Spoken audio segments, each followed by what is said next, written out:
The Frog Prince. Long ago, when wishes often came true, there lived a king whose daughters were all handsome, but the youngest was so beautiful that the sun himself, who has seen everything, was bemused every time he shone over her because of her beauty. Near the royal castle there was a great dark wood, and in the wood, under an old linden tree, was a well. And when the day was hot, the king's daughter used to go forth into the wood and sit by the brink of the cool well, and if the time seemed long, she would take out a golden ball and throw it up and catch it again, and this was her favorite pastime.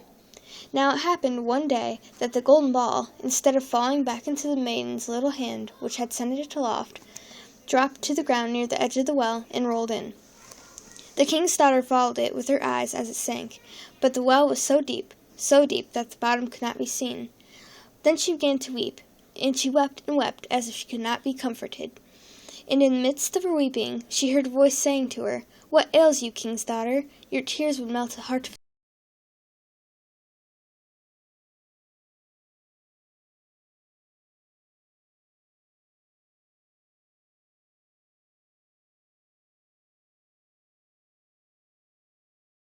"Do not weep," answered the frog. "I can help you, but what will you give me if I fetch up your ball again?" "Whatever you like, dear frog," said she. "Any of my clothes, my pearls and jewels, or even the golden crown that I wear." "Not your clothes, your pearls and jewels, and your golden crown are not for me," answered the frog. "But if you would love me, and have me for your companion and playfellow, and let me sit by you at the table, and eat from your plate, and drink from your cup, and sleep in your little bed, if you promise me all this, then I would dive below the water and fetch you your golden ball again." "Oh, yes," she answered, "I will promise it all, whatever you want, if you will only get me my ball again." But she thought to herself, "What nonsense he talks, as if he could do anything but sit in the water and croak with all the other frogs, or could possibly be anyone's companion."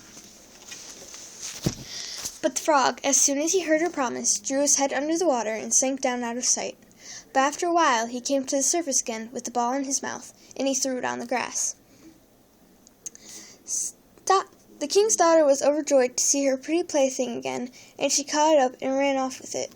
"Stop, stop!" cried the frog. "Take me up too. I cannot run as fast as you."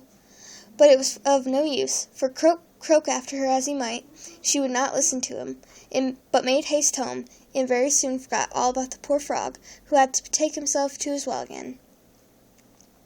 The next day, when the king's daughter was sitting at the table with the king and all the court, and eating from her golden plate, there came something pitter-patter up the marble stairs, and then there came a knocking at the door, and a voice crying, "Youngest king's daughter, let me in."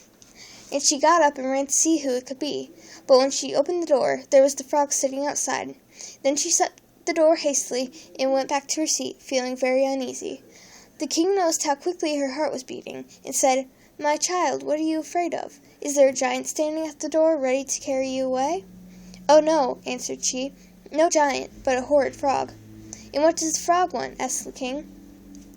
"Oh, dear father," answered she, "when I was sitting by the well yesterday, and playing with my golden ball, it fell into the water, and while I was crying for the loss of it, the frog came and got it again for me, on condition I would let him be my companion. But I never thought that he could leave the water and come after me. But now there he is outside the door, and he wants to come in to me."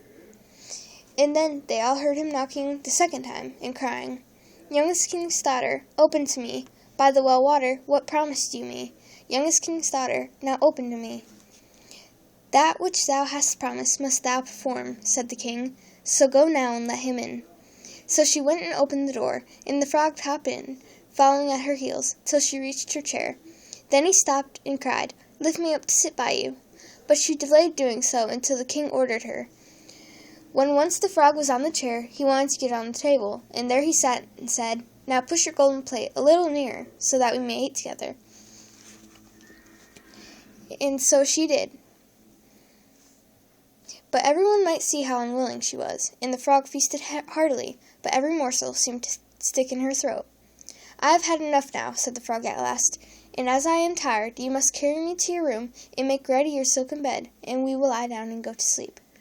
Then the king's daughter began to weep, and was afraid of the cold frog, that nothing would satisfy him, but he must sleep in her pretty clean bed. Now the king grew angry with her, saying, "That which thou hast promised in thy time of necessity must thou now perform." So she picked up the frog with her finger and thumb, carried him upstairs, and put him in a corner. And when she had lain down to sleep, he came creeping up, saying, "I am tired and want to sleep as much as you. Take me up, or I will tell your father." Then she felt beside herself with rage, and picking him up, she threw him with all her strength against the wall, crying, "Now will you be quiet, you horrid frog?" But as he fell, he ceased to be a frog, and became all at once a prince with beautiful kind eyes. And it came to pass that, with her father's consent, they became bride and bridegroom.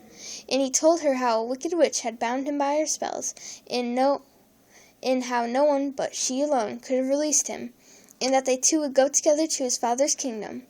And there came to the door a carriage drawn by 8 white horses, with white plumes on their heads, and with golden harnesses, and behind the carriage was standing Faithful Henry, the servant of the young prince.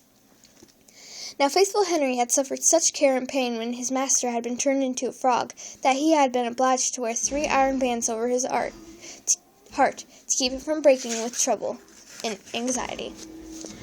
When the carriage started to take the prince to his kingdom, and Faithful Henry had helped them both in, he got in behind, and was full of joy at his master's deliverance. And when they had gone a part of the way, the prince heard a sound at the back of the carriage, as if something had been broken. And he turned round and cried, "Henry, the wheel must be breaking." But Henry answered, "The wheel does not break, 'tis the band round my heart, that to lessen its ache, when I grieve for your sake, I bound round my heart." Again and yet once again there was the same sound, and the prince thought it must be the wheel breaking, but it was the breaking of the other bands from Faithful Henry's heart, because he was so relieved and happy.